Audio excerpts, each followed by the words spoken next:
Bilisan mo naman, Alira. Ang bagal-bagal mo. Pilit na nagmamadali si Alira habang nakaipit ang saklay sa ilalim ng braso. Bitbit niya ang 2 basket. Ang isa ay may laman na mga pinitas na halamang gamot. Naabutan niyang kakambal na si Laika na yamot siyang hinihintay habang nakaupo sa nakatumba ng puno. Kung tinulungan mo ko, mas mabilis ang paglalakad ko. Mahinahon niyang sagot. Paano bibilis ang paglalakad mo? Eh di ba nga, hindi naman nakakalakad ang isa mong paa? Sarkastikong sagot nito. Hindi siya nakakibo at napayuko.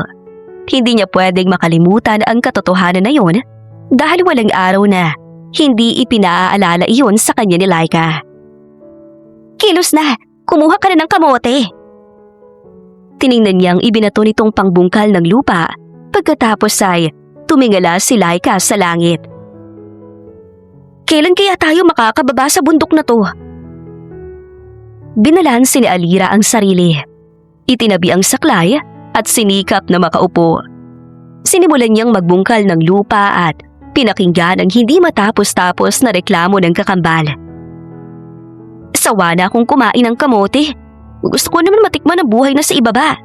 Doon, marami tayong pwedeng makita at makilala. Masarap naman ang kamote at masustansya pa. Katuwiran niya. Sigurado ako na mas maraming masasarap na pagkain sa ibaba ng bundok. Madali ka kasi makontento, Alira. Napabuntong hininga siya. Alam mo ba, nung isang beses tayong bumaba para magdala ng gulay sa palengke, may nadaanan tayong restaurant. Nakita kong masasarap ang mga pagkain nila doon. Patuloy lang sa pagbubungkal si Alira ng lupa. Kinalabit siya ng dumukwang ng kakambal. Wala siyang ideyang lumingon dito. Damihan mo ang kamote. Pagkatapos, magbaba tayo sa bayan. At yung mapagbebentahan, ibili natin ang masarap na pagkain. Hindi ba katulad dun na kagawian? Nakalaan yun pambili natin ng bigas? Itinulik siya nito sa braso nang mawala ang sabik sa anyo. Panira naman to. Bakit pagalagi kang seryoso? Nakasimangot na buwelta ni Laika bago muling bumalik sa pagkakatingala. Sinasabi ko lang ang totoo. At saka, hindi naman lahat ng gusto natin makukuha natin, Laika. Eh bakit si Krisha? Lahat ng gusto niya nakukuha niya. Hindi lang sa pagkain. Kahit na pa sa damit, gadgets, kahit na pagugustuhin niyang lalaki. Pagtukoy nito sa kaibigan sa ibaba ng bundok. Magkaiba naman kayo ng estado sa buhay. Dapat mo yung maintindihan. Pero hayaan mo, kapag may sobra... Kailan pa yun, Alira? Kailan pa tayo nasobrahan sa pera? Lagi nga tayong kulang eh. Yung mga benta natin sa bayan, binabarat pa. Akala ba nila, madali ang kumuha ng mga gulay dito sa bundok? Kailangan natin maghintay ng matagal para makaani. Tapos sobra silang makatawad. Natitigan ni Alira ang kakambal. Ang totoo, naiintindihan niya ito. Ganun talaga siguro ang buhay ng katulad nila. Kailangan makipagsapalaran at pumayag para sa kakarampot na kita. Hindi rin naman makakatulong ang patuloy na pagrereklamo. Magpasalamat na lang tayo at may namimili sa atin. Ewan ko sa'yo. Buwisit na tumindig si Laika. Laika! Ako ang pakinggan mo, Alira. Tinangala niya ito. Walang mangyayari sa pagiging mabuti mo at ang pagtigil sa bundok na to. Hindi ka madadala rito sa masayang buhay at marangya. Sa bagay, maliit lang ang pangarap mo. Ito lang ang gusto mong buhay. Simple. Mahirap. Katulong ang saklay ay tumayo si Alira at seryosong tinitigan ang kakambal. Halos walang pinagkaiba ang itsura nila at tindig. Pero ang totoo, marami silang pinagkaiba. Bukod sa kabaliktaran siya ng lahat ni Laika, may diferensya rin ang kanyang kaliwang paa. Habang siya ay nagpapasalamat at minamahal ang bundok at simpleng buhay na nakagisnan, noon pa man ang kakambal ay pangarap na magkaroon ng marangyang buhay sa patag. Dito tayo ipinanganak, Laika. Hindi naman masamang mangarap, pero huwag mong kalimutan kung saan ka galing. Tingin mo, bakit bumababa ang mga tao sa bundok, Alira? Dahil mahirap ang buhay dito. Walang swerte rito. Baryang kapalit ang pagbubungkal ng lupa. Kaya itong tandaan mo, Kapag nakahanap ako ng taong magbababa sa akin dito sa bundok, hindi ako magdadalawang isip na iwan ang buhay natin dito. Mahabang pahayag nito at umalis. Sinundan ni Alira si Laika hanggang sa makarating sila sa kubo. Napahinto silang magkambal nang makita kung sino ang naghihintay sa labas. Nagbungkal na naman kayo ng kamote? Nakangiting tanong ni Krisha. Lumapit si Laika sa mga kaibigan. Anong ginagawa niyo rito? Ano pa? Ay di sinusundo ka? Next time, bumaba ka na para hindi ka na namin kailangan sunduin. Oo, teka magbibihis lang ako. May ngiting umakyat ng kubo ang nagmamadaling si Laika. Si Alira naman ay sumunod sa kakambal. Sandali pa niyang sinulyapan ng mga kaibigan nitong nakangisi sa kanya. Lola, mano po? Inabot ni Alira ang kulubot na kamay ng matanda. Ito ang kinalakihan na ina ng kanilang nanay. Laika, saan ka ba pupunta ha? Diyan lang ho, Lola. Gagabihin ka na naman? Tanong ni Alira nang panoorin ang kambal na magbihis ng maikling short at kapos na blouse. Ewan ko, baka. Alam mo namang pwede kang mapahamak dyan sa ibaba, lalo na kung gabi. Yamot na kumamot si Laika. Lola naman, nung panahon niyo pa yon, iba na ngayon, mas buhay ang gabi sa ibaba ng bundok. Inis na awat nito sa matanda. Nag-aalala lang si Lola sa'yo. Hindi na ako bata, Alira. Walang mangyayari sa akin. Sige na, maiwan ko na kayo. Adios! Sandali, Laika! Natigilan si Alira nang magpatuloy ang kakambal na umalis. Tinanaw niya ito mula sa bintana ng kubo. Nakikita niya ang tuwa nito kasama ng mga kaibigan. Lihim ang pagbuntong hininga niya. Alam niyang gusto ni Laika at ito ay ang tuluyang makababa ng bundok. Nasulyapan niya ang braso na hinawakan ng kanyang lola. Malakas ang loob ng kakambal mo. Hindi ka dapat mag-alala sa kanya. Tumango naman siya at ngumiti ng maliit. Hinaplos ni Lourdes ang buhok ng apo. Salamat, Alira. Hindi ka nagbago. Kahit nagdalaga ka na, ikaw pa rin ang mabait kong apo. Katulad ng sinasabi ko sa iyo, ang swerte ay darating sa buhay mo. Lalo na kung patuloy kang magiging mabuti at mapalapit ka sa kanya. Itinuro nito ang langit. Hindi ka niya pababayaan. Alam niyang may puso ka. Siguradong may swerte naghihintay na para lamang sa iyo. Ang mga salitang yon ay mas nakadagdag ng pag-asa ni Alira na hindi niya kailangan lumayo o bumaba ng bundok para lang mahanap ang swerte niya. Darating ang taong yon at mahahanap siya. Madilim na ay nakatanaw pa si Alira sa labas ng kubo. Kasalukuyan niyang hinihintay ang kakambal. Isang buntong hininga ang nagawa niya. Ang tagal naman ni Laika. Anong oras na madilim sa... Natigilan siya nang marinig ang isang malakas na kalabog mula sa malayo. Kinuha niyang saklay at tumayo. Anong ingay yun? Nilingon niya ang lampara bago nagmamadaling kinuha at binitbit. Bumaba siya sa hagdan ng kubo. Sandali pa niyang naalala ang kanyang lola na tulog na sa loob. Pilit siyang naglakad habang bitbit ang lampara. Tanging huni lang ng kuliglig ang naririnig niya, kasabay ng mabilis na tibok ng kanyang puso. Iniisip niya si Laika at ang malakas na tunog na yon, baka napano na ang kanyang kambal. Natigilan siya nang may matisod ang saklay niya. Tinapatan niya iyon ng liwanag. Naroon sa ibaba ang bakal na tila parte ng sasakyang panghimpapawid. Tumangala siya sa langit bago muling naglakad. Natuod siya sa pagkakatayo nang makita ang isang estrangherong nakatalikod.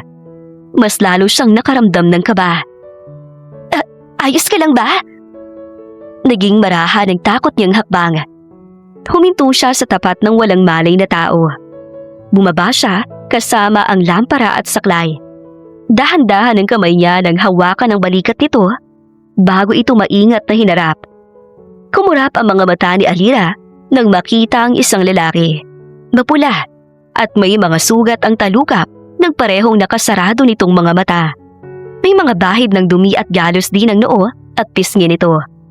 Mabilis niyang kinapa ang palapulsuhan nito.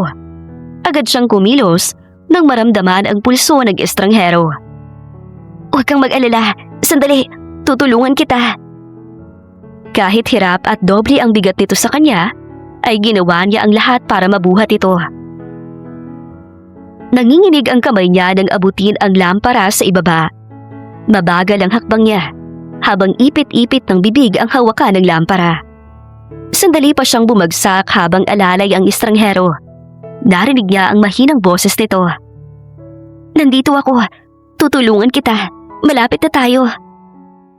Hindi niya alam kung paano siya nakarating sa tarangkahan ng kanilang kubo. Pati siya ay napasandal. Sa hagdan kasama ang lalaki. Hingal na hingal siya at ramdam ang pananakit ng paa at braso. Mula sa palanggana na may tubig ay pinagaan ni Alira ang bimpo. Maingat at magaan niyang ipinunas iyon sa noo at pisngi ng estranghero. Maputi at makinis ang balat nito. Ang puting uniforme nito ay nababalot ng dumi. Bumaba ang tingin niya sa pangalan nito na nakadikit doon. Maingat niya iyong kinuha at binasa ang nakaukit doon na pangalan. Rebel John Constantino? Muli siyang nagbaling sa estranghero. Kung ganon, ikaw si Rebel. Huwag ka mag-alala. Ligtas ka na. Mayday! Mayday! Mayday! Helicopter RPC 1284. I have an engine failure and losing rotor RPM.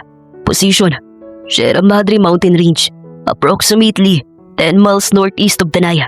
Requesting an emergency landing spot. RPC 1284. Going down. Sunod-sunod na inikot ni Rebel ang mga boton. Pinilit niyang maging kalmado kahit gumigewang ang sinasakyang helicopter sa dilim. Rinig na niya ang pagbagal ng ikot ng LEC at ang masakit sa tenga na ugong. Mayday! Mayday! Mayday! Nakita niya mismo sa harapan ang sasagasaan ng mga puno. Nagawa niyang umiwas pero patuloy pa rin sa pagsadsad ang aircraft. Mabilis niyang inalis ang suot na aviation headset at nasisindak na napatitig sa babagsakan. Nagkatinginan ng maglola na kasalukuyang nagluluto sa ibaba ng kubo. Nilinga ni Alira ang likuran ng may marinig. Agad siyang tumapat sa hagdan. Naroon ang lalaking nakaupo at nakataas ang dalawang kamay. Nasaan ako? Bakit wala akong makita? Nasaan ako? Tumayo ang lalaki pero napaupo rin. Takot at nababahala ang tinig ang anyo nito. Ano bang nangyari sa kanya, apo? Napahinto si Rebel nang marinig ang boses ng matanda. Hingal na hingal siya habang dilim lang ang nakikita. Sino kayo? Sino kayo? Nagmamadaling umakyat si Alira tulong ng saklay sa hagdan. Napaigtad siya nang muling sumigaw ang lalaki. Sino kayo? Kumalma ka! Napahinto ang estranghero. Rebel, magiging maayos ang lahat. Dugtong niya. Naaninag niyang pagbaba ng dibdib nito. Dahan-dahan siyang lumapit. Umatras naman ang binata. Paano mo nalaman ang pangalan ko? Umupo si Alira ilang hakbang ang layo kay Rebel. Inabot ang kamay nito. Inilagay sa palad ang maliit na bagay kung nasaan ang pangalan nito. Diyan ko nalaman ang pangalan mo. Pinagkatitigan ni Alira ang lalaking malayo ang tingin at tila huminahon. Ako si Alira, nakita kita kagabi sa gubat at dito kita dinala sa kubo namin. Hindi mo alam kung anong hirap ng apo ko para madala ka lang rito. Napakurap si Rebel nang marinig muli ang matandang boses. Anong nararamdaman mo, Rebel? Tanong ni Alira. Bakit wala akong makita? Tiningnan ni Alira ang mga mata ng kaharap. May maliliit na galos ang paligid na yon. Tingin ko, naapektuhan ang mga mata mo sa nangyari. Pumasok si Lourdes na may dalang baso ng tubig. Eto, uminom ka muna, iho. Inabot ng matanda kay Alira ang baso ng tubig. Si Alira naman ay lumapit kay Rebel. Napatitig siya sa mukha nito at ipinahawak dito ang baso. Heto ang inumin. Nakita niya ang pag-aalangan nito, nag-alalayan niya sa pagtungga. Huwag kang mag-alala, malinis yan at ligtas. Hindi ka bubuhati ng apo ko mula sa malayo papunta rito. Kung masama ang intensyon niya sa'yo. Gusto ko lang malaman mo na hindi ka namin sasaktan. Nasulya pa ni Alira ang kamay niyang hinawakan ni Rebel nang tunggain nito ang baso. Ay sandali, kukuha kita ng pagkain. Siguradong gutom ka na rin. Bumaba ang matanda. Si Alira naman ay pinagmamasdan si Rebel. Kailangan mo magpalakas para makababa ka sa bundok at makapunta sa ospital. Hindi lang ang mga mata ko na apektuhan. Hindi ko rin maramdaman ang dalawang binti ko. Sinulyapan niyang tinutukoy nito. Pwede ko bang hawakan? Kasalukuyang nakasandal si Rebel. Ramdam niya ang magaan na pagpisil-pisil ng babae sa binti niya. Ito, nararamdaman mo ba? Oo, kaunti. Wala akong alam sa medisina, pero sa tingin ko, nabubog lang ang mga binti at hita mo, kaya wala kang pansamantalang maramdaman. Makakabuti kung magpapahinga ka at huwag mo itong puwersahin. Paano ko makakababa sa bundok? Tutulungan kita, huwag kang mag-alala. Nakita ni Alira ang pagtango ni Rebel. Kailangan malaman ng pamilya mo nangyari sa'yo. Ang kaso, walang signal at wala tayong ibang magagamit na komunikasyon dito sa tuktok ng Sierra Madre. Naiintindihan ko. Ay, kumain na muna tayo. Tulungan ko na kayo, Lola. Hindi man nakikita ni Rebel, ay rinig niya ang ilang pinggan at ang mahinang pag-uusap ng kaharap. Tingin mo, kakain siya ng gulay? Ikuha ko kaya siya ng saging, Lola. Pero malayo pang taniman dito. Kesa naman ho na hindi siya makakain. Kailangan niya ng lakas. Sandali lang ho. Huwag na. Natigilan sa pagtayo si Alira. Pinanood niya sa Rebel, nakapain ng kamay ang plato. Kakainin ko kung anong inihanda ninyo. Nagkatinginan silang maglola bago niya nilapit ang plato at kutsara rito. Sabay-sabay silang naghapunan. Dahan-dahan lang. Alalay ni Alira si Rebel sa pagkain. Parehong mga bata mo bang hindi makakita, iho? Oho. Ano ba nangyari sa'yo? Patuloy ng matanda. Nagkaroon ng problema ang helicopter na pinapatakbo ko. Yun ang huli kong natatandaan. Kung gano'n na, ikaw ang piloto. Tumango ang binata. Ikaw lang bang mag-isang sakay ng helicopter? Tanong ni Alira. Oo. Oh, ano balak mo? Hindi ka na makakababa sa bundok ng ganyan ang kalagayan mo. Ang totoo, kulang na lang, matayin si Alira sa pagdala sa'yo kagabi rito sa kubo. Bumaling si Rebel kung saan tingin niya ay naroon ang babaeng kinikwento ng matandang babae.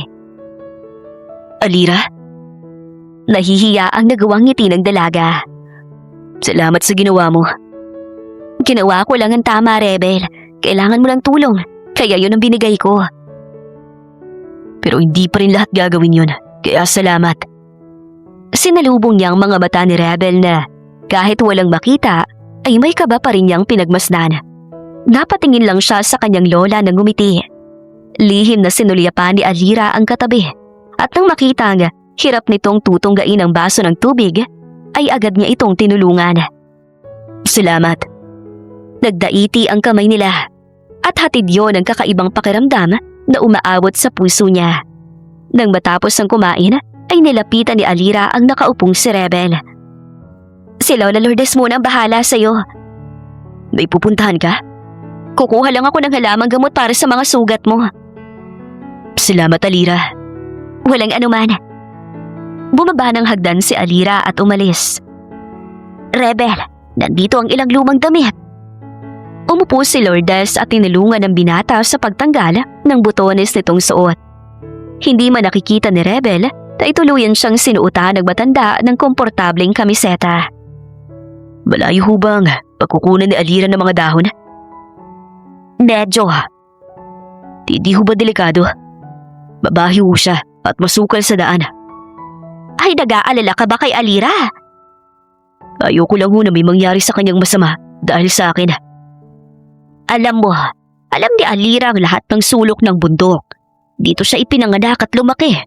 Kung ang kambal niya ay ayaw dito, siya, binahal niya ito na buong puso.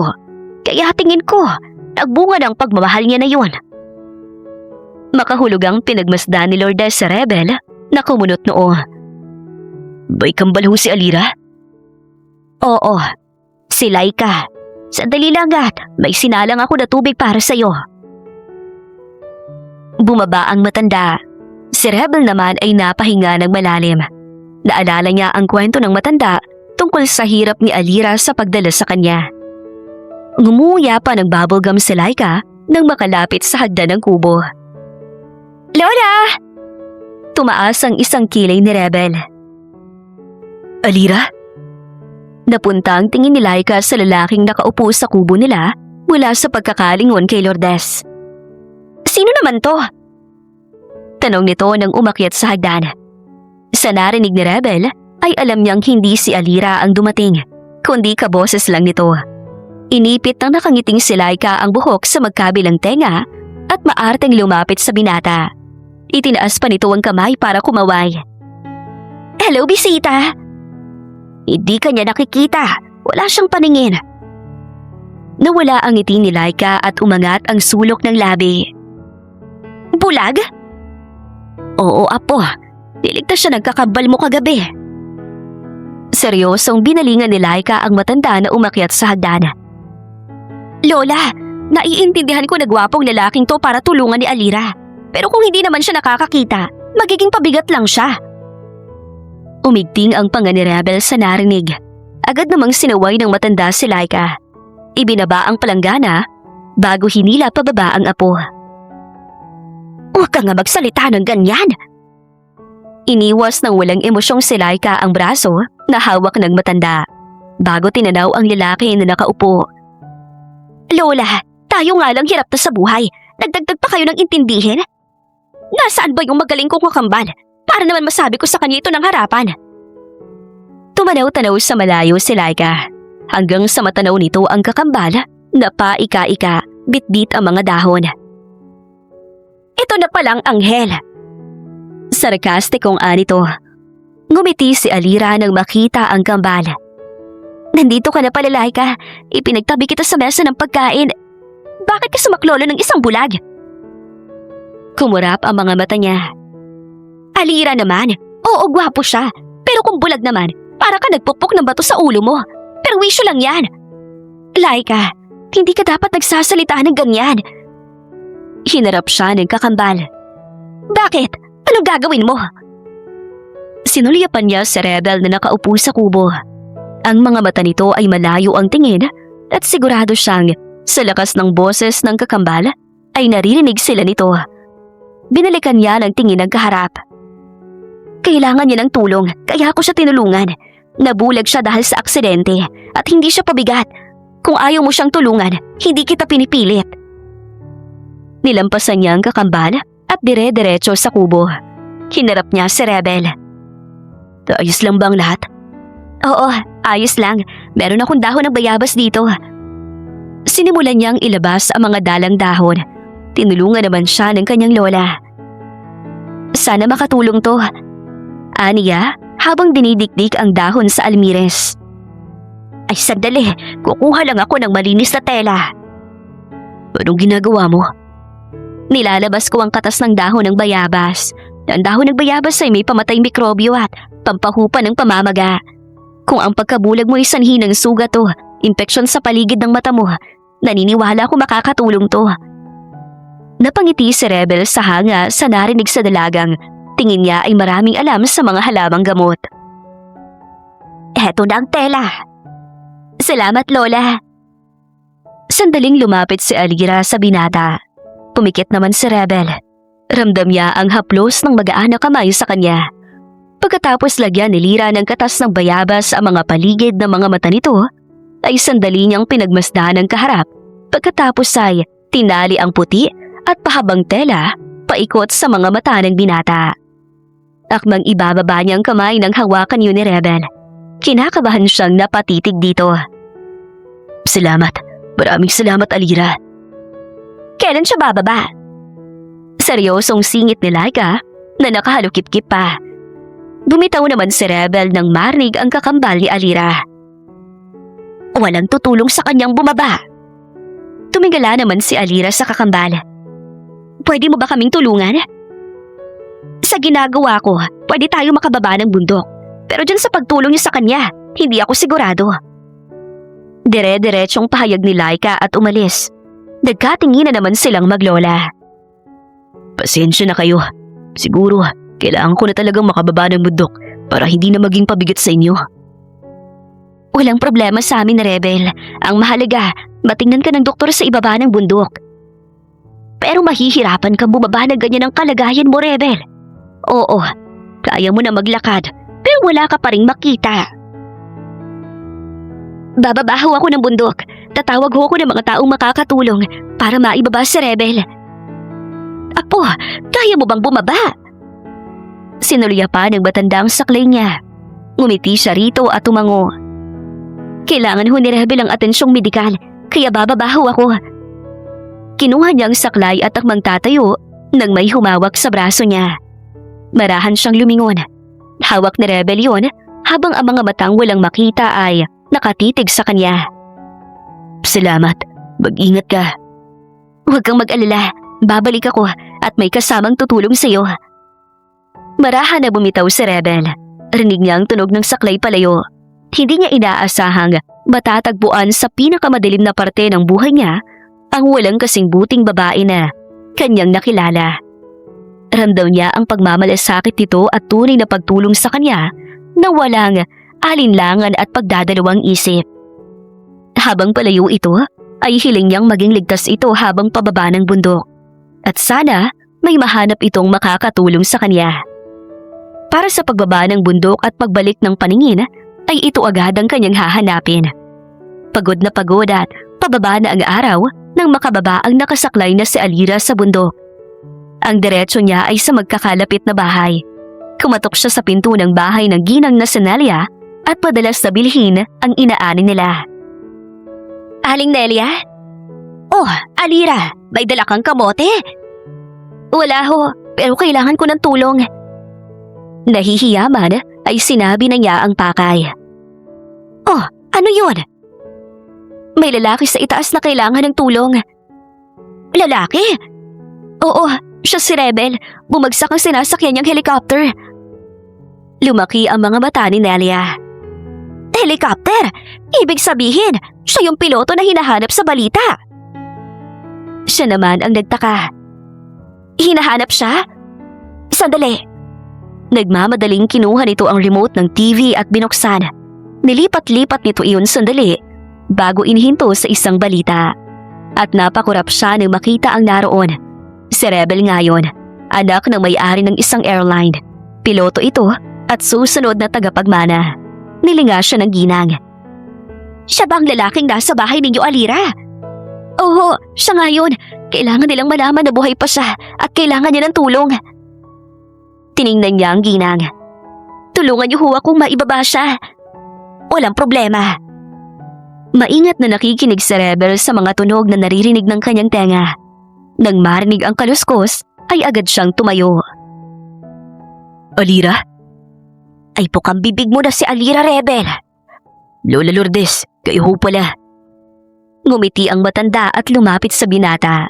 Hinagod nito ng tingin ang pilotong nakataki pa rin ang mga bata ng telang puti. Buti naman at nakakatayo ka na. Oo, nakabuti ang pagmamasahe ni Alira. Nakabalik na ho ba siya? Naririnig ko ho ang mga kuligliga. Malamig na ang hangin. Wala pa si Alira.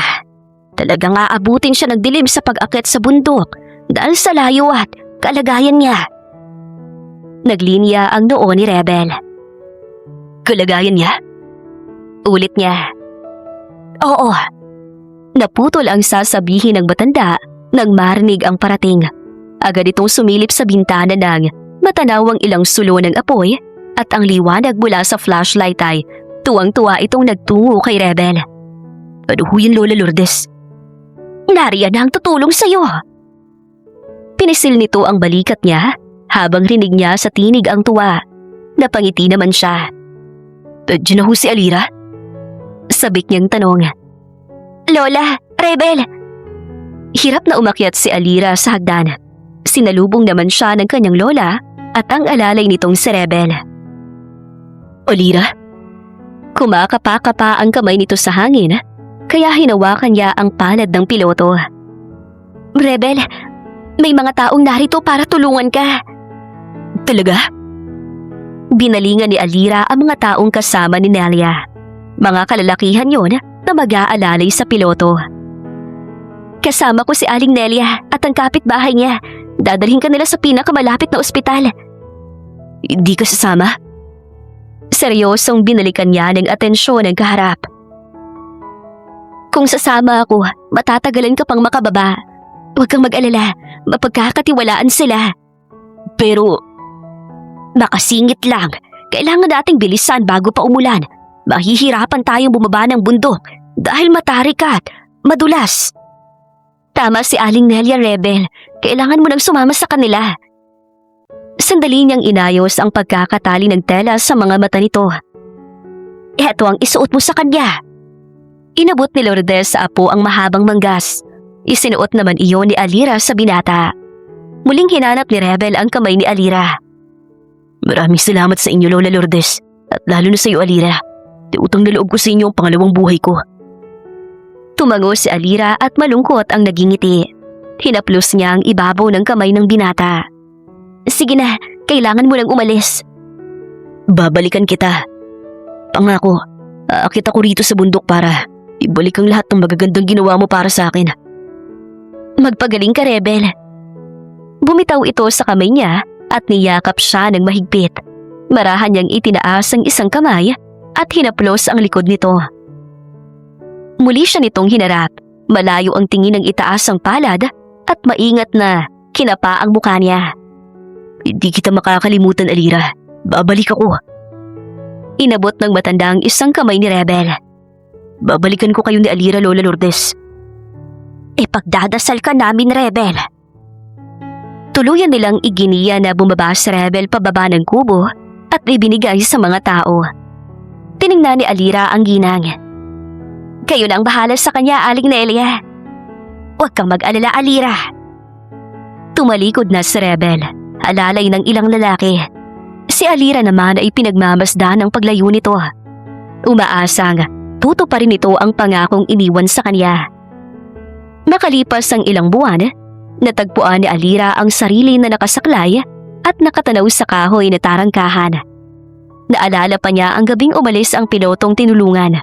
Simula ng gabing yon ay hindi na ito bumalik pa. Lumipas na ang mga araw, linggo at mga buwan. Malinaw pa rin sa pandinig niya ang iniwan nitong pangako na kahit hindi siya siguradong tuto pa rin ito ay gusto niyang panghawakan. Alira, apo. Ngumiti ng maliit si Alira sa lumapit na matanda. Eto na binungkal mong kamote kanina. Luto na. Kumain na tayo. Sabay silang naglakad pabalik ng kubo. Umupo sa kahoy na silya sa labas. Kaharap ng lumang tasa, laman ang nilagang mga kamote. Inihintay mo ba si Rebel? Niliga niya ang matanda. Ngumitian naman ito at ibinigay sa kanya ang wala ng balat na kamote. Apo, kahit ako, inihintay ko ang pagbabalik niya. Gusto ko makita kung ayos na siya at siguradong ikaw din. Hindi na ho ako umaasa. Isang piloto at tagapagmana si Rebel. Hindi siya mag-aabalang umakyat ng bundok para lang sa atin. Iyon bang tingin mo? Binalingan ni Alira ang matanda. Ngumiti ito at tumanaw sa malayo. Ako, hindi ganoon ang tingin ko. Si Rebel, babalik siya. Babalikan ka niya. Siguradong tugon ni Lourdes. Alira! Sabay silang napatanaw maglola sa tumatakbo na si Laika. Kasunod ang mga kaibigan. Basta na lang nitong tinulak ang tarangkahan. Lumapit sa kanya at wala siyang ingat na itinayo. Buti na lang ay nahagip niya ang saklay. Anong nangyayari? Nag-aalala niyang tanong. May paakyat na gwapong piloto rito. Ano? Rinig niya ang mabilis na pintig ng puso. Alira naman, bakit hindi mo sinabing sa Rebel ay isang piloto at tagapagmana pa? Alira, magbihis ka. Akmal siyang hihilahin ang kanyang lola. Teka, haharap siya na may saklay? Nakita ko si Rebel. May kasama siyang media. Tapos ikaw lang ang makikita niya? Kumarap ang mga mata ni Alira at tiningnan ang sarili. Napatingin din siya sa mga kaibigan ng kakambal na pailing-iling. Siguradong kapag nakita ka ni Rebel, madidismaya siya. Saad ni Krisha. Tutulungan kita. Napatingin si Alira sa kakambal. Hinawakan siya nito sa magkabilang balikat. Talaga? Oo, sabihin mo, ako ang tumulong sa kanya, na ako si Alira. Naglaho ang ngiti ni Alira. Agad namang pumagitna ang matandang si Lourdes. Laika, ano ba yung sinasabi mo? Lola, kumalma nga kayo. Kesa naman madismaya sa Rebel dahil pilay si Alira at umalis na lang ng basta. Mas maganda, ako na lang ang ipakilala ninyo. Kahit papaano, may pag-asa tayong ibaba niya sa bundok. Pinagkatitigan siya ng kanyang kakambal. Laika, Alira, hihilingin ko sa kanya na ibaba tayo sa bundok kapalit ng pagtulong ko sa kanya. Mayaman siya at siguradong mababago ang buhay natin. Napailing-iling si Alira hanggang sa matigilan siya at matanaw sa malayo ang isang lalaki. Nakangiti ang naglalakad na si Rebel habang palapit sa tarangkahan. Ang tagal ng panahon na hinintay niya para lang makabalik dito. Natigilan siya nang magdugtong ang tingin nila ng isang babae. Matigas siyang napalunok habang nakatitig dito. Alira? Siguradong wika niya. Tuluyan siyang pumasok sa loob kasunod ang ilang media. Sinuryapan niya ang isang may edad na babae. Ngumiti siya rito. Lola Lourdes? Rebel, nakakakita ka na. Oo. Lumipat ang mata niya sa babae. Bumaba ang tingin niya sa saklay nito bago sa maganda nitong muka. Alira? Kumurap ang mata ni Alira. Rebel, ako si Alira. Nawala ang ngiti ni Rebel nang humarang ang kamukha nitong babae. Nakinuha agad ang kamay niya. Ako si Alira, Rebel. Siya naman ang kakambal ko na si Laika. Namiss kita. Niyakap siya nito.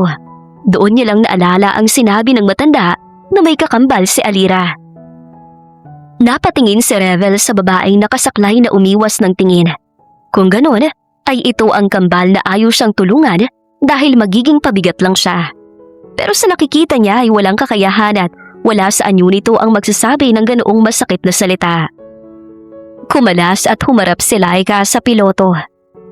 Nang magkislapan ang mga kamera, ay agad na hinarap ng ngiting-ngiting dalaga ang media. Sina Alira naman at Lourdes ay pumasok sa kubo. Pasimpleng bumulong ang matanda sa apo nito. Bakit hindi mo sinabi ang totoo? Malungkot na tinanaw ni Alira ang kambal at si Rebel na kinukuhanan pa rin ang litrato. Dahil hindi naman ho yun mahalaga. Sagot niya at pumasok sa loob. Sakto namang lumingon si Rebel sa kubo. Nang umalis ang media, ay akmang aalisin niya ang pagkakakapit ni Alira sa braso niya. Teka Rebel, nandito ka ba para ibaba ako? Napakunot noo siya. Nang hawakan ito ang kamay niya at ngumiti sa harapan niya, ay wala siyang kahit anong naramdaman. Walang pamilyar, walang espesyal na naramdaman niya noon nang yakapin ito bago umalis. Ang tagal kitang hinintay, Rebel. Sabi na nga ba, babalik ka at ibababa ako ng bundok. Akala ko ba, mahal mong lugar na to? Natigilan si Laika at napatingin sa mga kaibigan na nagkatinginan din. Agad nang umiti ang nagpanggap na dalaga. Oo, pero mas gusto kong sumama sa'yo. Ihahanda ko ng damit ko. Maghintay ka rito. Basta nitong binitawan ng kamay niya at patakbong pumasok sa kubo. Kasunod ang mga kaibigan. Napailing-iling na lang siya. Hanggang sa matanaw niya ang paatras-atras na kambal ng dalaga na si Laika. Naitutulak na ito ng mga kaibigan palabas. Lumaki ang mga mata ni Alira nang sa pag-atras ay mahuhulog na siya sa hagdan. Nabitawan niyang saklay at napahiyaw dahilan para mapalingon sa kanyang lahat. Tensyonado niyang nilingon ng sumalo sa kanya at kumurap ang mga mata niya nang makita ang malapit na mukha ni Rebel. Napatitig siya sa mga mata nito at sa pagkakataon na yun, alam niyang nakikita na siya ng piloto. Agad siyang nagpababa rito. Ayos na ako. Ibaba mo na ako. Nagkaroon ng linya ang noo ni Rebel nang marinig ang pamilyar na boses na iyon. Hindi niya rin magawang alisin ang tingin sa kakambal ni Alira dahil pakiramdam niya ay pamilyar ito. Napipilitan si Alira na lingunin muli si Rebel. Ibaba mo na ako. Pakiusap. Nang makalapat ang paa ng dalaga, ay nakita niya ang hirap nito kaya kinabig niya ito muli sa bewang. Kinakabahang napatingala si Alira kay Rebel. Ang palad niya ay nasa malapad na dibdib nito. Muling nagtagpo ang mata nila nang iaabot nito ang saklay sa kanya. Saktong kalalabas lang ni Laika na may dalang mga bag sa pinto ng kubo nang maabutan kung gaano kalapit ang dalawa. Pwede na ba tayong umalis? Seryosong tanong nito habang nakataas ang isang kilay. Nagmamadaling kinuha ni Alira ang saklay at lumayo kay Rebel. Mula naman sa likod ng bahay ay lumapit ang kanilang lola. Anong nangyayari? At saan kayo pupunta? Maarteng bumaba si Laika ng kahoy na hagdan ng kubo. Automatiko itong kumapit sa braso si Rebel. Ibababa na ako ni Rebel sa bundok, lola. Pasimpleng sinulyapan ni Rebel ang kakambal ni Alira. Aalis na kayo? Oo, lola. Yun ang paraan ng pagbawi ni Rebel sa ginawa kong pagligtas sa kanya. Nilinga ni Lourdes ang apong si Alira. Ngumiti ng pilit ang dalaga bago tinignan ng dalawa. Gusto ko kayong isama. Lahat ay natuon ang tingin kay Rebel na ngumiti. Anong ibig mong sabihin? Malaki ang naging tulong ni Lola Lourdes sa akin. At hindi mo naman siguro iiwan ang kakambal mo, hindi ba? Sa pagkakaakala ko, mahal na mahal mong kakambal mo. Patuloy nito. Oo naman, isasama natin sila, lalo na si Lola. Siya naging kasama ko na alagaan ka. At syempre, ang kaawa-awa kong kakambal. Paano kami? Tanong ni Krisha sabay turo sa sarili at mga kaibigan. Inirapan lang ito ni Laika. Tiningnan ni Rebel ang kakambal ni Alira. Pwede nyo nang ayusin ang gamit ninyo. Tingin ko, ayos na kami ni Lola rito sa bundok. Napatitig siya sa kaharap. Si Alira naman ay tumingin sa paligid ng kubo bago sinalubong ang mga mata ni Rebel. Dito lang kami. No, gusto ko kayong sumama. Kaya pakiusap, sumama na kayo. Sumama ka na. Nagkatitigan ang dalawa. Si Laika naman ay bakas ang inis sa anyo. Nang mapansin ang matagal na pagkakahinang ng mga mata ng dalawa, ay peke ang ngiti nito nang pumagitna sa mga ito. Sige na, Lola at Kambal. Kunin niyo na gamit ninyo at huwag na mag-inarte. Gagabihin pa tayo sa pagbaba ng bundok eh. Ang tingin nito ay may banta ng ituon kay Alira. Walang nagawa si Alira at Lourdes kundi maglagay ng damit at sumama pababa ng bundok. Habang pababa ay napatingin ang dalaga kay Rebel nang alalayan siya nito sa braso. Tulungan na kita. Huminto siya habang hawak ng mahigpit ang saklay. Ayos lang ako. Pero nahihirapan ka. Kaya kong sarili ko. Naroon ang kakambal ko. Kaya niya maglakad mag-isa habang ikaw nahihirapan. Napakunot noo si Alira at bumaling dito. Naaawa ka sa akin dahil pilay ako? Of course not. Ang ibig kong sabihin, mas kailangan mo ng tulong. Umiling si Alira at ipinagpatuloy ang paglalakad. Pakamot-kamot namang sinundan ito ni Rebel. Sandali, hindi naman yan ibig kong sabihin. Sinundan niya ang kakambal ni Alira. Nagpatiunan siyang bumaba at nang akmang bababa ito sa matarik na babaan ay agad niyang nilahad ang palad. Napatingin si Alira sa palad ni Rebel. Gusto kitang alalayan dahil ayaw kitang masaktan. Seryosong anito. Rinig niya ang mabilis na tibok ng puso. Mabilis nitong nakabig ang bewang niya at nakuha ang saklay bago siya binuhat pababa. Yun lang naman ang gusto kong sabihin. Pailing-iling ang salubong na kilay na si Laika sa ibaba ng bundok. Nakahalukikip nitong pinagmamasdan ng kakambal at ng binata. Mukhang nararamdaman ni Rebel kung sino talagang tumulong sa kanya. Wala akong pakialam. Hanggat maibaba niya ako sa bundok at maibigay ang lahat ng kailangan ko, hindi ako hihinto sa pagpapanggap. Sa Maynila, dinala ni Rebel ang kambal at lola ng mga ito. Patakmong pumasok ang namamanghang si Laika sa loob ng bahay ng binata. Ang ganda-ganda na bahay mo, Rebel! Nagsimula itong humawak ng mga kung ano-anong gamit sa loob. Si Alira naman ay nakatingala habang alalay ni Lourdes. Hindi mapaniwalaan na mga mata niya ang nakikita. Napatingin siya kay Rebel nang lumapit ito. Kinuha nito ang bag na dala-dala nila. Pinili ko ang kwarto niyo sa ibaba para hindi na kayo mahirapan ni Lola Lourdes umakyat. Salamat. Dahan-dahan ka pala sa sahig. Madulas. Tumango siya. Nawala ang ngiti niya nang kumapit si Laika sa braso ni Rebel at humilig pa sa balikat ng piloto. Ako, saan ang kwarto ko? Magkasama ba tayo sa iisang kwarto? Pasimpleng inalis ni Rebel ang braso dito. May kwarto ko sa itaas. Talaga? Pwede ko na bang makita? Patakbong umakyat ng hagdan si Laika. Si Rebel naman ay sinundan lang ito ng tingin at hindi niya talaga mawari kung ito ang babaeng tumulong sa kanya. Dahan-dahan, Lola. Napatingin siya sa kakambal nito na kahit hirap dahil sa saklay ay alalay pa rin ang matanda sa paglalakad. Ngumiti siya at sumunod sa mga ito. Nilingon ni Alira si Rebel na pumagitna sa kanila at pareho silang inilalayang maglola sa paglalakad. Salamat, Rebel! Walang anuman, Lola Lourdes. May ngiti ito nang lingunin siya at pinakita ang braso para hawakan niya. Napilitan siyang kapitan niyon.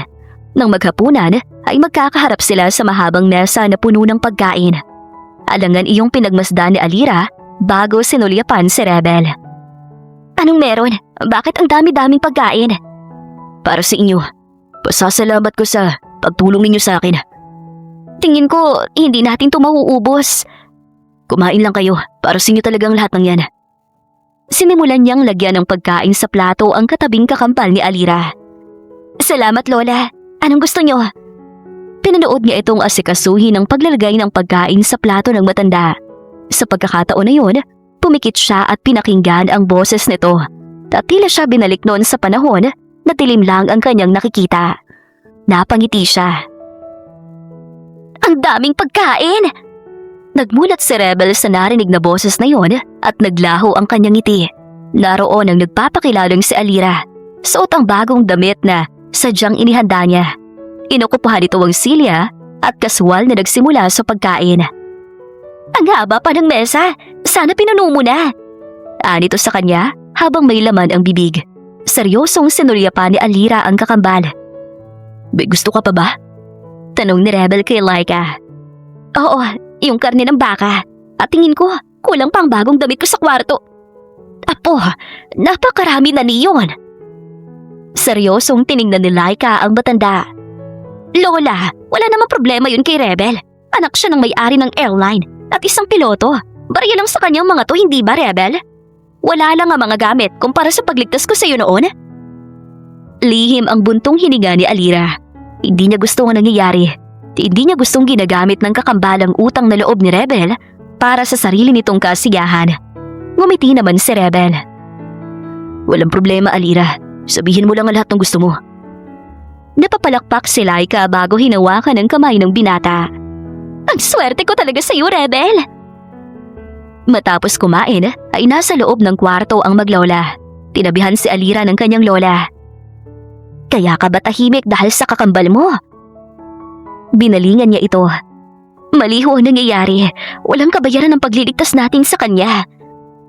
Alam ko, Alira. Anong gagawin mo ngayon? Kakausapin ko si Laika. Tuluyan siyang lumabas ng kwarto. Akma siyang aakyat sa hagdan nang may marinig na boses sa labas kung nasaan ang pool. Sa pagsilip ay nakita niya ang nakatalikod na si Rebel. May kausap ito sa cellphone. Akma itong lilingon nang mabilis siyang maglakad. Tensyonadong natigilan si Alira nang masagi ng dulo ng saklay ang paa ng mesa. Nahulog ang klorera mula roon at bumagsak sa sahig. Sa pagmamadali ay basta niyang binitawan ng saklay at pinulot ang bubog. Napatingin siya nang may humawak sa kamay niya. Naroon si Rebel. Nagdugtong ang mga mata nila. May sugat ka. Pasensya na. Nabasag ko ang... Tila siya na estatwa ng buhati nito. Sandali, anong ginagawa mo? Naglakad ito palabas sa pool pagkatapos ay maingat siyang iniupo sa silya. Sandali, kukuha lang ako ng gamot. Hindi niya alam kung tatayo siya dahil wala naman saklay niya. Hanggang sa makita niyang pabalik muli si Rebel. Daladalang saklay niya at kahon ng gamot.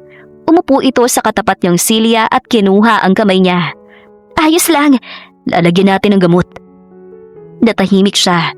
Pinanood niya kung paano nito maingat na hawakan at lagyan ng gamot ang dulo ng kanyang daliri. Masakit?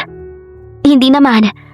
Pasimple niyang sinilipang inilalagay nito dahilan para mapatingala si Rebel sa kanya. Bakit? Ano yung nilalagay mo? Baka meron na lang kayong dahon ng bayabas? Maganda yun sa sugat. Ngumiti ito at muling nagbaling sa kamay niya. Huwag ka mag-alala, magtatanim ako nun. May gusto nga pala akong itanong sa'yo. Ano yun? Nakaramdam ng kaba si Alira. Yung pilay mo. Pinanganak ako na may diferensya sa paa. Hanggang sa nagkaedad na ako, hindi ko na kayang maglakad ng walang saklay. Ako lang ang naaapektuhan nung ipagbuntis kami ng nanay namin. Napatingin siya kay Rebel dahil matapos nitong lagyan ng takip ang sugat niya, ay hinawakan ito ang kamay niya. Magpunta tayo sa ospital. Ipagagamot kita. Pagkatapos, isasakay kita sa eroplano na ako ang piloto. Ililibot kita sa iba't ibang lugar. Bakit ako, Rebel? At bakit sinasabi mo lahat yan sa akin? Tila natauhan naman ang binata. Marahang bumitaw sa kanya ang kaharap. Nagmamadali naman siyang magpaliwanag. Ang ibig kong sabihin, kayo nila Lola Lourdes, ipapasyal ko kayo. Pare-pareho ko kayong isasakay sa eroplano.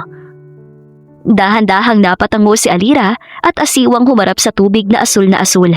Natahimik silang dalawa ni Rebel. Muling niya itong binalingan. Ikaw, paano ka ulit nakakita? Matapos akong ibaba sa bundok, dinala nila ako sa ospital. At doon, dumating ang pamilya ko. Dinala naman nila ako rito. Inoperahan at gumaling. Nagulat ka mga doktor sa bilis ng recovery ko. Hindi nila alam na, para sa akin, matagal na yun. Dahil gustong gusto ko nang makabalik muli sa bundok. Lihim ang kaba ni Alira nang pagtakbuin ni Rebel ang kanilang tingin. Gustong gusto kong makita kung sino ang tumulong sa akin at ang taong pinagkakautangan ko ng loob. Nakita mo na siya. Tama ka.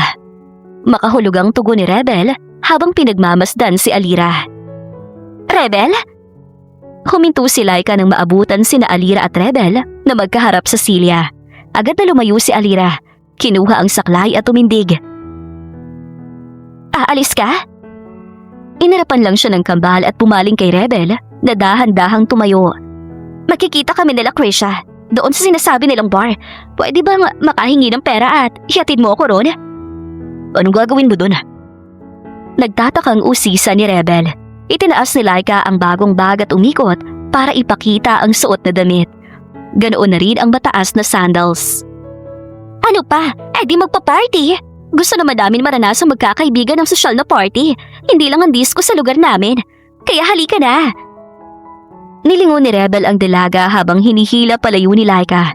Si Alira naman ay nasundan ng tingin ng dalawa. Minum-minuto lang ay nagbabago ang kakambal at pakiramdam niya ay inaabuso nito ang pagkakataon. Lalo na si Rebel. Kinaumagahan ay naroon sa garden si Alira. Pinagmamasdan nilang maglola ang katatanim lang ng mga halaman.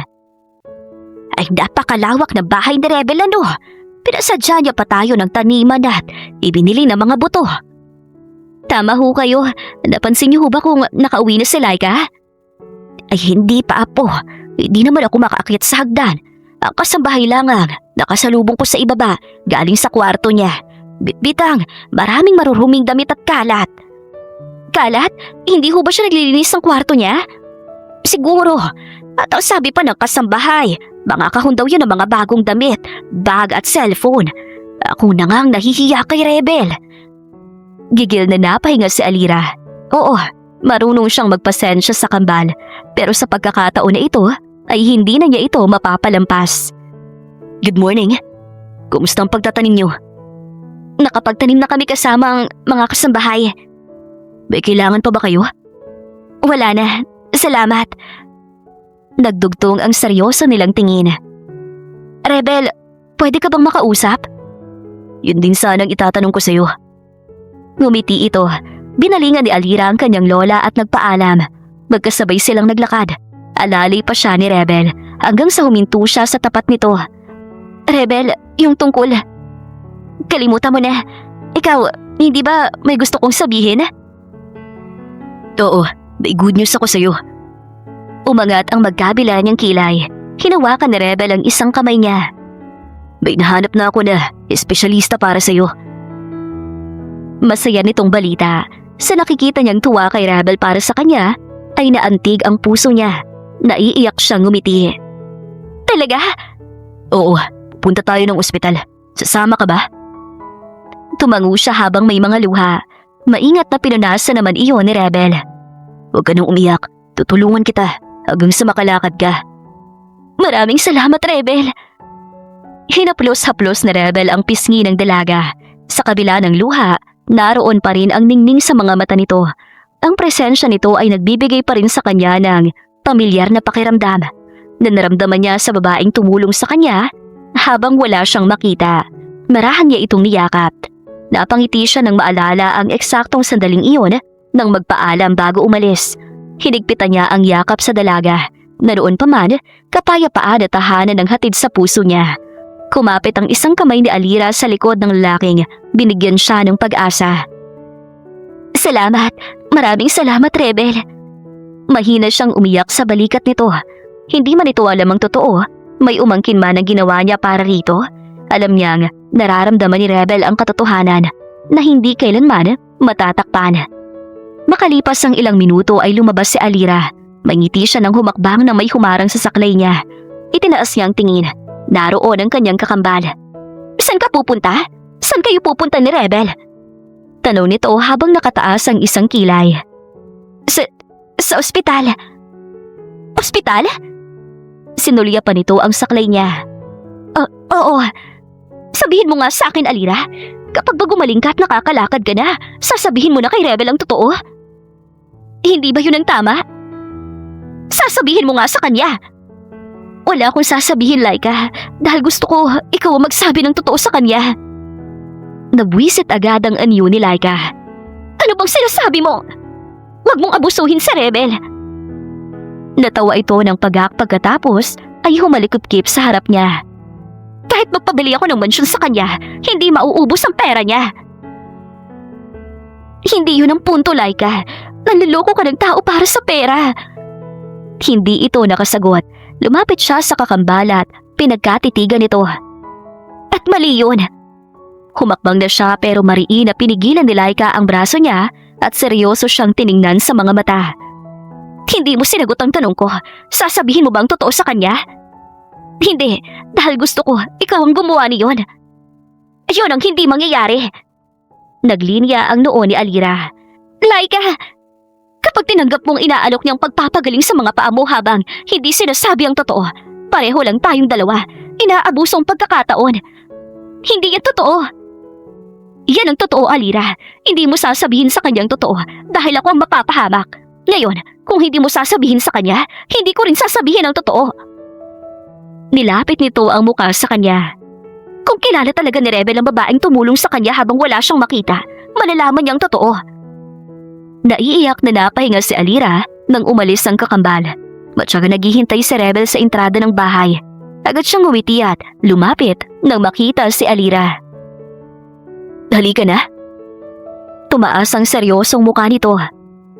Pasensya ka na, hindi na ako magpupunta sa ospital. May problema ba? Hindi pa ako handa. Isa pa, nakasanayan ko na to. Bukod sa kakambal ko at kay Lola Lourdes, ang saklay na ito ang kasama ko. At siguradong maninibago ako kapag nawala ito. Mawala man ang saklay mo, nandito naman ako. Kumurap ang mga mata niya. Hindi ako babaeng tumulong sa iyo, Rebel. Kaila niya, baka sakaling magising ito sa ginagawa para sa kanya. Hindi naman ito alam ang isasagot. Kaya hindi dapat ako ang pakitunguhan mo ng mabuti. Tila nagising naman si Rebel sa narinig. Naalala niya ang babaeng ginawa para sa kanyang lahat. Muling niyang binalikan ng tingin ang dalagang kaharap. Di ba talaga ikaw? Humakbang si Rebel nang may nangungusap na mga mata. Pinagmamasdan niya ang kaharap. Umaasang ito ang babae na nagligtas sa kanya. Ikaw lang ang makakasagot niyan. Tuluyan muling pumasok ng bahay si Alira. Dumiretso siya sa kwarto. Naroon ang kanyang lola. Nakausap mo na ba ang kakambal mo? Lola, may hihilingin ho sana ako. Ano yon? Umalis na ho tayo rito. Hindi ko na ho kayang patuloy na nandito pa. Tinabihan siya sa silya ng matanda. Pero paano ang pagpapagamot mo? Pangarap na lang ho yata talaga yun, Lola. Pero ibinibigay na ni Rebel ang pangarap mo. Mas mabuti ho siguro na bumalik na tayo sa bundok. Huwag tayong umasa sa ibang tao na magbigay sa atin ng magandang buhay. Lalo na't kung hindi tayo nagsasabi ng totoo sa kanya. Pinunasan ng matanda ang mga luha niya at umangutango. Naiintindihan ko, Apo. Alam kong isang araw, hihilingin mo ito. Kilala kita. Alam ko na hindi mahalaga sa iyo ang material na bagay. Ang bundok para sa iyo ay walang katapat. Ngumiti siya habang may luha. Salamat, Lola. Paano ang kakambal mo? Napaseryoso si Alira at napatitig sa kawalan. Si Laika, kailangan niya magising sa lahat ng ito. Hiling ko na sa huli, malaman niya kung anong pinaka-importanting bagay sa mundo. Hindi yun ang rangya sa buhay na natatamasa niya, kundi kung anong pwedeng mawala sa kanya. At hinihiling ko rin na katulad mo, magkaroon na mabuting puso si Laika. Yun lang ang paraan para mahanap niya ang tunay niyang kasiyahan. Nang gabing yun ay napagdesisyonan nilang maglola na wag nang magpaalam kay Rebel. May flight daw ito at ayaw nilang makaabala pa. Tinulungan sila ng mga kasambahay makalabas at makasakay ng bus pa uwi. Hawak ni Alira ang saklay nang makababa sa ibaba ng bundok. Tinangala niya yun. Malungkot ang kanyang naging ngiti. Sa langit ay naroon ang dumaan na eroplano. Naalala niya si Rebel at ang kabutihan nito. Alika na, Apo, umakyat na tayo. Bumalik na tayo sa kubo natin. Opo, Lola. Kinaumagahan ay natagpuan ni Rebel ang sarili sa harap ng kwarto ng maglola. Sandali siyang huminga ng malalim bago kumatok. Sir, wala na po riyan si Lola Lourdes at si Alira. What do you mean wala? Kagabi ho, nagpahatid silang maglola pabalik ng bundok. What? Agad siyang pumihit para umalis nang makita si Alira na paakyat ng hagdan. Aalis ka? Umalis ang lola at kakambal mo. Sinuliya pa nito ang pinto ng kwarto bago siya muling tiningnan. Mukhang hindi nila kayang iwan ang buhay bundok. Yan lang bang reaksyon mo? Ano gusto mong gawin ko? Himatayin ako at magpapapalahaw? Di ba ikaw si Alira? Nawala ang ngisi sa labi ni Laika. Ang nakilala kong Alira, isang mabuting apo at kapatid. Ngayon na wala na sila, dapat nag-aalala ka. Pero hindi yun nakikita ko. Rebel, ang tagal kong hinintay na magbaba sa akin sa bundok. Hindi mo alam kung gaano kahirap mabuhay doon. Kamuti lang ang halos pagkain namin sa maghapon. Pagbubungkal kami ng lupa, kapalit ng 5 o 10 piso. Kailanman, hindi ko narinig na nakreklamo sa buhay niya sa bundok ang babaeng nakilala ko. Tumutulong siya na walang reklamo kahit gaano kahirap. Pero ang kaharap ko ngayon, puno ng inggit ang puso at sa taas ng pangarap niya, nakalimutan na niya kung saan siya galing. Hindi nakasagot ang natahimik na si Laika. Sandali itong bumaling sa ibang dako at naalala ang kakambal. Ganoon na rin ang lola. Hindi ikaw si Alira. Siguradong wika ni Rebel. Muling bumalik ang atensyon ni Laika sa binata. Hindi ikaw ang babaeng tumulong sa akin ng gabing yun. Hindi ikaw ang gumawa ng lahat para madala ako sa kubo. Hindi ikaw ang nakasabay ko sa simpleng pagkain. Hindi ikaw ang babaeng naglagay ng katas ng bayabas sa mga sugat ko at nagtali ng tela sa mga mata ko. Hindi ka magiging siya. Kaya bakit ka nagpapanggap? Ngumiti ng mapait si Laika. Sino bang hindi nangarap ng magandang buhay? Tama ka. Hindi ako magiging si Alira. Hindi niya ako katulad. Alam mo na hindi ako ang tunay na nagligtas sa'yo. Pero nag-alangan ka pa rin sa tunay na Alira. Prinotektahan ko lang ang kakambal ko sa kung ano makikita mong totoong kalagayan niya. Tuluyang tumulo ang luha ni Laika. Wala akong pakialam kung anong kapansanan na mayroon siya. Siya pa rin ang pipiliin ko. Tumangu-tangu si Laika. Nung simula pa lang, pinili mo na siya at nakita ko yun, Rebel. Alam mo na ngayon ang totoo, kaya wala nang saysay na narito ako. Isa pa, kahit anong gawin kong pagpapanggap na ka-level ko ang mga tao rito, hindi ako totoong magiging masaya. Wala na akong uuwian na kakambal at lola rito. Alam ko na sila ang tunay na yaman ko. Ngayon, sasama ka ba sa akin pabalik sa bundok? Ngumiti si Rebel. Hindi niya inaasahan na ganito kaswal na mapagtanto ni Laika ang lahat. Nakaupo si Alira sa kahoy na silya habang bumabaha ang kulay kahel sa paligid. Napatitig siya kung saan ang maalala si Rebel. Ganoon na rin ang kakambal hanggang sa may marinig siyang kaluskos. Nakatanaw siya sa malayo ng mapatayo alalay ng saklay. Napangiti siya nang makita si Laika. Bakit ninyo ko iniwan ni Lola? Kaswal na tanong nito nang makalapit sa kanya. Sumeryoso rin ito nang matitigan siya. Inabot ng kakambalang kamay niya. Marami akong kasalanan sa iyo, Alira, kaya nagdala ko ng siguradong makakabawi sa iyo. Nagtatanong ang aniw niya. Nang umalis ang kakambal, doon niya natanaw si Rebel. Sa likuran nito ay ang palubog na araw. Nang makarating ito sa harap niya, ay hindi niya mapaniwalaan na nakikita. Patawarin mo ko. Dapat nung una pa lang, tinama ko ng lahat. Dapat pinakinggan ko ang puso ko at hindi nakikita ng mga mata ko. Rebel, anong sinasabi mo? Alam ko ng totoo. Ikaw ang tunay na Alira. Ikaw ang babae nagligtas sa akin nung wala akong makita. Nag-uunahang pumatak ang mga luha ni Alira. Naiiyak nang umiti naman si Rebel nang sapuhin ang pisngi niya. Hindi ako dapat nag-alangan na ikaw yun. Sa kabila ng kalagayan mo, sinikap pong matulungan ako. Ikaw ang kumuha ng dahon ng bayabas para sa mga mata ko. Ikaw ang lahat ng yun, Alira. Natakot akong sabihin sa iyo ang totoo dahil baka madismaya ka. Umiling si Rebel at parehong sinapo ang magkabila niyang pisngi. Hindi nakabawas ang saklay mo sa gandang nakikita ko at sa mabuting pusong meron ka, Alira. Lumapit sa kanya si Rebel at hinalikan siya sa noo bago yon ipinagdikit. Alala mong pangako ko na babawi ako sa'yo. Tumango siya. Pwede ba kitang pakasalan? Napatingin siya rito. Ngumiti si Rebel pagkatapos ay lumuhod sa tapat niya. Inilabas nito ang isang singsing. Gusto kong habang buhay na bumawi sa'yo, Alira. Pakasalan mo ko at hindi na tayo magkakahiwalay pa. Umiiyak siyang tumango. Sinuot sa kanya ni Rebel ang singsing. Mabilis na tumindig at siniilas siya ng halik. Napapikit si Alira. Ang palad ni Rebel ay nasa bewang niya. Ang halik na yon ay pareho nilang hinintay. Dahan-dahang naglayo ang kanilang mga labi. Hindi na ako magkakamali sa'yo, Alira. Wala man ako makita muli. Salamat. Maraming salamat bumalik ka. At tinupad ang pangako mo. Ikaw lang ang hinihintay kong bumalik, Rebel. Hindi na ako aalis dahil mahal kita. Hindi pa man kita nakikita. Minahal na kita at hanggang ngayon, mahal kita. Pinagmasdan ni Alira si Rebel na punong-puno ang pagmamahal sa kanya. Tama nga ang kanyang Lola Lourdes. May taong makakatagpo sa kanya at magiging gantimpala niya na padala ng langit. Mahal din kita, Rebel. Muli siya nitong hinalikan pagkatapos ay pareho nilang tinanaw sa kubo ang kanyang lola at kakambal na nakangiti silang pinanonood. Pinagkatitigan ni Alira si Laika. Ngumiti ito at tumango.